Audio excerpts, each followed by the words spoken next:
こんにちは。今日はですね、最近発売された親指サイズのアクションカメラ Insta360 Go3 と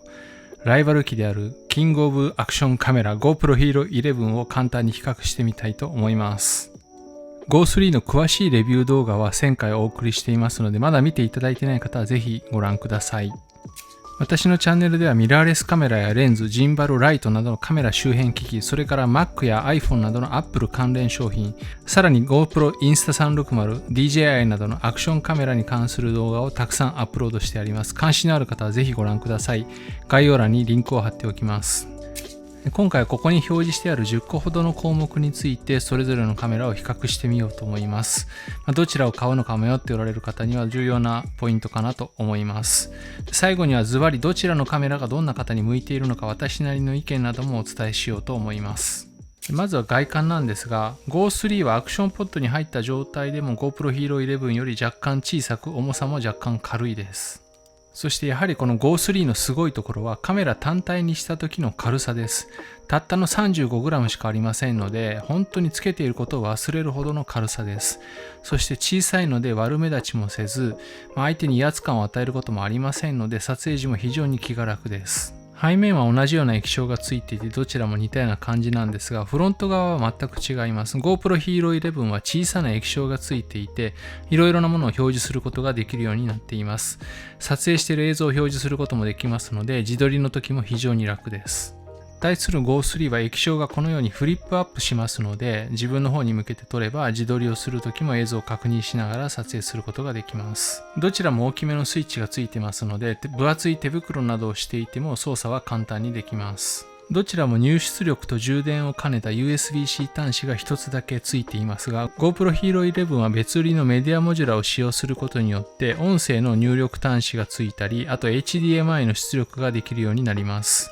防水に関しては GoPro Hero 11は10メートルまで、そして Go3 はアクションポットに入れた状態では生活防水程度ですが、カメラ単体にすれば5メートルまでの防水になっています。2番は実際の使用感です。まず液晶の操作具合なんですが Go3 の液晶は非常によくできています。指に吸い付くように反応します。GoPro の液晶はかなり反応が悪くて有名だったんですが11はかなり改善されていてそれほどストレスを感じずに使うことができます。メニューの分かりやすさに関しては Go3 は、設定項目が少ないということもあるんですが大きなアイコンが使われたりしていて直感的に分かるようになっていて非常に使いやすいです。 GoPro Hero 11も以前に比べるとかなり改善されてきてプリセットが搭載されたりイージーモードが搭載されたりして分かりやすくなってきてはいるんですがやはり設定項目がたくさんあるので初心者の方には最初ちょっととっつきにくいかもしれません。先日も GoPro 初心者の友人が早速 GoPro を持って沖縄に行って撮影していたんですが、知らない間に勝手にモードが変わってしまってそこからどういうふうに戻していいのかわからなくなってしまったっていうふうに言っていたんですがやはりプロの現場でも使われるかなりの高機能なカメラなので使いこなしていくにはある程度の予習とか慣れが必要になるかなと思います。その点 Go3 はいきなり買ってそれを持ち出して旅行などに行ったとしても、迷うことなくある程度の映像は撮ることができるかと思います。3番、機能の豊富さについてですがどちらのカメラも写真、タイムラプス、そして動画この3つの機能を軸にいろいろなモードが付加されています。例えば写真であれば短い時間の間に連続してたくさんの写真を撮るモードとか夜撮影するモード、動画であればいろいろな解像度やフレームレートを変更したりスローモーションにしたりループ録画をするようなそういった機能がいろいろついています。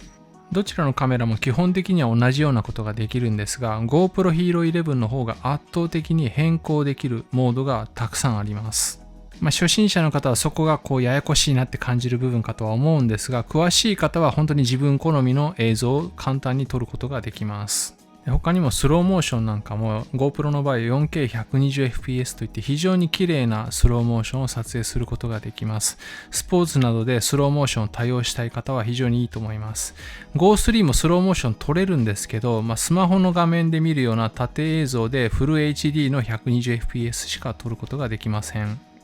4番は画質です。GoPro Hero 11の方がセンサーサイズも大きいですし画素数も倍ほどありますので、単純に横に並べて映像や写真を見てしまうとやはり多くの方が GoPro Hero 11の方が綺麗だなっていうふうに感じるんじゃないかなと思います。GO3 で撮った映像もスマホで見たり、単独で見る限りでは非常に綺麗に見えるんですが、やはり GoPro の 5.3K などで撮ったような映像と比べてしまうと解像度がかなり落ちていると感じるかもしれません。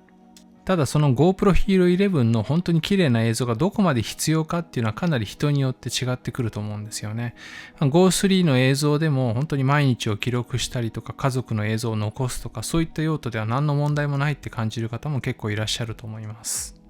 GoPro のすごいところは本当に本気でちゃんとした映像を残そうと思えばそれができるところかなと思います。それと Go3 に対して Hero 11がかなり勝っていると感じるのは低照度化ですね。夜の暗いような状況、あんまり光がないような状況での撮影では GoPro の方がかなり綺麗に撮影することができます。条件が悪い状況ほど GoPro の画質の良さが際立ってくるのかなと思います。5番はマイク性能です。映像が良くても音が悪いとかなり残念な映像になってしまうんですけど、GoPro はもともとアクションカメラの中ではかなりマイクが綺麗に音を拾うようなそういったカメラだったんですが、Go3 も決して負けてないなと感じました。音声どうでしょうか。ともに風切り音低減モードがオンになっています。音声どうでしょうか。ともに風切り音低減モードがオンになっています。普通に使って不満を感じることはあまりないのではないかと思います。ただしこれはカメラ単体での話であって GoPro の場合は先ほども言いましたけどメディアモジュラーというものを使うことによって例えばワイヤレスマイクなんかもつなぐことができますので、話す人の首元にマイクを設置しておけばカメラからどんなに離れても一定の音量で綺麗な声を拾うことができるようになります。6番はカメラの生命線バッテリーについてです。この2機種バッテリーについてはかなり違ってまして GoPro は従来通りバッテリーを取り外して交換することができるんですが Go3 のバッテリーはもう内蔵式なので取り外して交換するということができません。なのでバッテリーがなくなったら何かにつないで充電する必要があります。どちらのカメラもモバイルバッテリーにつないで給電しながら撮影することもできます。で肝心のバッテリーの持ちですね。どのぐらい持つかという部分なんですが、やはり Go3 の方がスペック的に低めだということもあって、持ちはかなりいいです。カメラ単体で45分、そしてアクションポットに装着した状態では170分の撮影ができます。炎天下でいろいろ実験してみたんですが、ほぼほぼこのカタログ紙通りの時間撮影することができました。で対する GoPro Hero 11はエンデュランスバッテリーというこれ以前オプションだったんですけどこのバッテリーが標準装備になったりして、昔に比べるとかなりバッテリーの持ちも良くなってはいるんですがやはりハイスペックな分、高い解像度でフレームレートを上げて撮影したりすると結構バッテリーの消費が激しいです。ただし最初も言いましたけどスペアバッテリーを持っていればいくらでも交換することができますので、いくつかスペアバッテリーを持っておくと安心かなと思います。Go3 の場合はそういう風にバッテリー交換はできないんですけど、バッテリーの持ちがそもそも結構いいのと、あとバッテリーの充電時間もね、GoPro に比べるとかなり早いんですよね。なので、例えばですけど、午前中使ってなくなってきたらお昼の時間にモバイルバッテリーなどで充電して、そして午後からまた撮影するという感じで使えば、実用上そのバッテリーが交換できないっていうことはあまり不満にはならないかなと思います。で7番はオーバーヒートとかあと寒さに対してどのぐらい強いかというところなんですけど、GoPro はオーバーヒートしやすいというのが有名だったんですけどやっぱりちょっとね熱に対しては弱いです。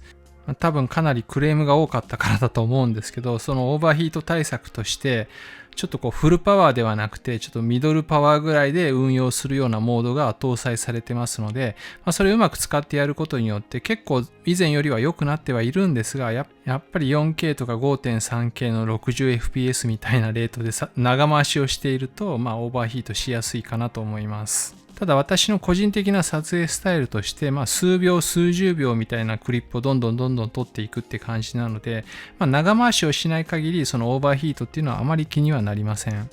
Go3 は先ほども言いましたけどほぼカタログ数値通りの時間撮影することができました。で今度逆に寒い中でどうかっていうところなんですけど、Go3 はまだ最近出たばっかりでちょっと冬試すことができていないんですが、GoPro に関して言えば今年の冬に北海道でマイナス10何度みたいな環境で使ったんですけど結構バッテリーの減りが激しくてであるところで急にバッテリーがなくなったりとかするちょっと若干不安定な挙動がありました。でで Go3 に関してはちょっと未知数なんですけど、同じ Insta360 の X3 という360度カメラを同じ、その冬の北海道に持ち込んで撮影していたんですけど、寒さで落ちてしまうとかバッテリーが急激に減ってしまうということはなかったので、Go3 も結構期待が持てるんじゃないかなと思います。カタログ上の体感温度は GoPro Hero 11はマイナス10度です。Go3 はマイナス20度になっています。8番はアプリケーションの使いやすさです。どちらもスマホ用、それからパソコン用のアプリケーションが用意されています。で、まずスマホとの接続はどちらのカメラも非常にスムーズに行うことができます。ただ、決定的に違うところがここもありまして、GoPro は撮影している最中はそのスマホの画面でプレビューすることができません。ブラックアウトしてしまいます。なので、例えば、どこかに置いて、ちょっと離れたところに置いてスマホで画角とか、どんな映像が撮れているのか確認したいなと思っても、録画ボタンを押してしまうと映像が流れてこなくなります。それに対して Insta360 のアプリは撮影中でもちゃんとその映像を確認することができます。撮影後にその撮影した映像を確認したり編集したりするっていうこともどちらのアプリケーションもできるんですが、この点でも Insta360 のアプリの方がかなり使いやすく感じます。でパソコン版のアプリで編集する場合は一旦パソコンに映像データなどを取り込むと思うんですが、Go3 の場合は USB ケーブルで接続して転送する方法しかありません。でこれが結構遅いので、たくさん映像を撮ってしまうと結構時間がかかります。でそれに対して GoPro の方はマイクロ SD カードに映像を保存してますので、SD カード高速のものを使って高速なカードリーダーなどを使えばかなり大量のデータも素早くパソコンに取り込むことができます。GoPro のデスクトップアプリは GoPro プレイヤーというもので、その名前の通り本当にプレイヤーであまり多くのことをすることはできません。Insta360 のこのスタジオというデスクトップアプリは本当によくできていて、簡単な編集がいろいろできます。トリミングをしたりとか、カラーの変更、手ブレ補正の変更、画角の変更なども撮影モードによってはすることができます。